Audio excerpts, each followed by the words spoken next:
Today we're going to be looking closely at the latest news about Alibaba's upcoming IPO of its logistics arm, Cainiao. Hi everyone, JJ here with The Art of Value. Welcome. Well, I think I'm saying that name correctly now, Cainiao. Cainiao. If I'm still getting that incorrect, please let me know. Now, in case you don't know already, Alibaba is being split up into its 6 parts, 6 business units, operating separately with separate boards, separate CEOs, separate teams. I'll post a link to the previous video I've made about that. I'm not going to dwell on that here. Now, the plan for these 6 different business units, these 6 different companies, is to IPO eventually. I thought it might have been the cloud unit that IPO'd first, but it looks like it's going to be Cainiao. Very soon they're planning to do it, and there's more details coming out about it. So what do we know? How's it going to work? Firstly, Cainiao will be its own company, but all of the 6 companies, the executives will get together about once a month, I understand it, to talk things over, talk through investments, what each of them are doing. So Alibaba will be the holding company,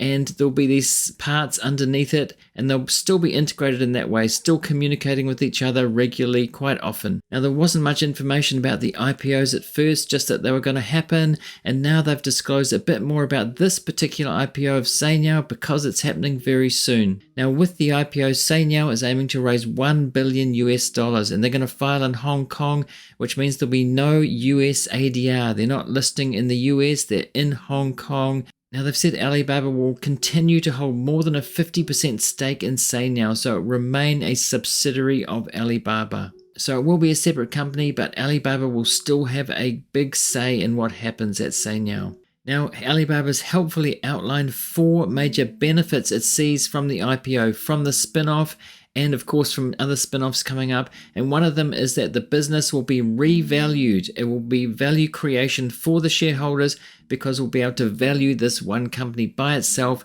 and the sum of the parts valuation of the whole company will be realized. That is how they see it anyway. Of course, it remains to be seen if that will actually happen in the market. It's going to be fascinating to see. And in relation to US companies as well, if we think about one of these big megatech companies in the US, if it was split up, say Amazon or Google, to see what would happen to the valuation there, would the sum of the parts make more than the current whole? And is it going to be this way for Alibaba? So it's a kind of a trial run to see what happens when one of these big megatechs gets broken up. Alibaba says that it should also increase the financial and operational transparency of the unit of the company, and that should be the case for each of these 6 units, these 6 companies that IPO. So investors will be able to see more of the figures, more inside the company, because simply it's its own company. So we'll be able to have a good look at each company as it is, instead of being wrapped up into Alibaba and some of it being a little bit obscure. Another benefit that Alibaba sees is that it should attract a different investor base, an investor base that is interested in logistics companies, that specializes in looking at and investing in logistics companies,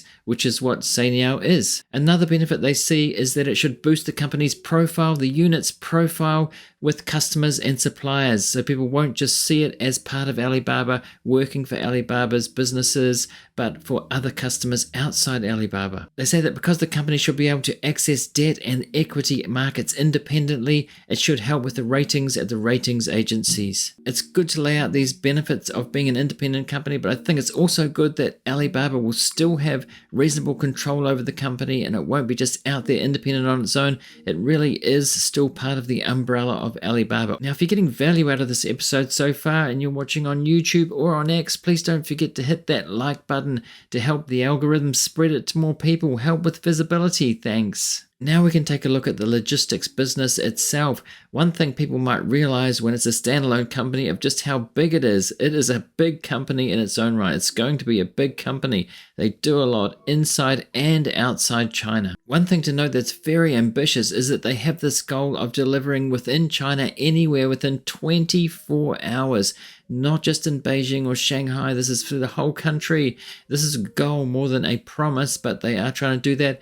And outside China, they want to get to 72 hours anywhere in the world, which is incredible to think that it can go that fast anywhere. They have reached a pledge within 5 days recently, but the main goal is to get it there within 72 hours. That's what they're working towards, and that will be incredible. It's hard to think that even a company like Amazon could do that now, or even in the future. It takes a long time to ship things, especially during the pandemic. Things took a long time, but I'd say it wouldn't be in that circumstance.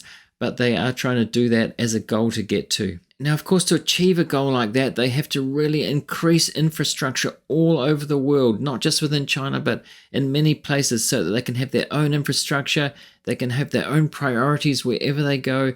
A few companies are trying this. Amazon obviously is doing this as well, building their own infrastructure, distribution, logistics. Even Walmart, other companies are trying to do it, big companies, so they can move goods faster, get it to their customers faster. Now, Alibaba's Cainiao is like this. They're trying to build infrastructure in many places so they can operate their own, have control over their own infrastructure and deliver things faster. So this is a very substantial business. It's been growing fairly quickly and generating cash, and it's been suggested that the valuation is somewhere between $20 and $30 billion. It'll be interesting to see how the market values it after it IPOs, not immediately, but say 6 months down the line when the market settles down. Now this unit, this business is profitable, but it's not super profitable. It'll be interesting to see whether it gains profit over time.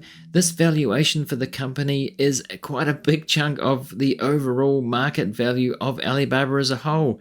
So this is where the sum of the parts comes in. Well, when these businesses IPO, will they be seen as worth more when they're independently valued, making up a bigger Alibaba valuation than is now?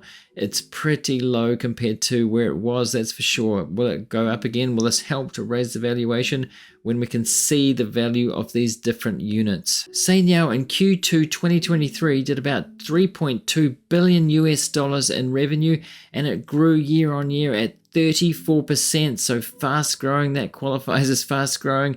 But year on year, if you consider last year, they also did pretty well considering what was going on within China and the rest of the world, where they still had the leftovers of the pandemic restrictions. So obviously moving goods around as a logistics company was quite difficult, but now those have been lifted, things are freeing up, and 34% growth is good. Can they keep up in following quarters? We'll have to see. It'll be after their IPO, so it'll be fascinating to see whether they can keep growing at a rate like that or even more over time. Even during the pandemic slowdown, the lockdown, they still did pretty well in terms of growth. It's worth noting in that last quarter that they made $121 million in adjusted EBITDA. So the unit doesn't have massive cash flow and it's not hugely profitable yet, but it could be over time as it's growing and they're expanding worldwide, developing this infrastructure. If they invest in it, they can raise money independently and grow it over time. It could become substantially profitable with massive cash flow. It is already a big company. How big could it get as an independent company and when it goes more global over time? So I think it's going to be fascinating to see what happens to this company after the IPO. The first IPO from Alibaba as an independent company. It's fast growing. It produces cash. It's getting bigger. It's growing pretty fast. So over the next coming years, it'll be interesting to see, and there'll be more to follow. So I'll keep you updated on what's going on with this IPO and with others. Let me know what you think in the comments. Do you think they're wise to be IPOing this company first, the logistics arm, rather than say cloud? Do you think it's going to go well? Do you think it's a good idea to break the company up at all to realize more value? Let me know what you think. Now, if you're watching on YouTube, I'm going to put a link here to a previous episode about the Alibaba breakout plan. And here I'm going to put what YouTube thinks you should watch next. So go and watch one of those now. And thanks for watching or listening, and I'll see you in the next one.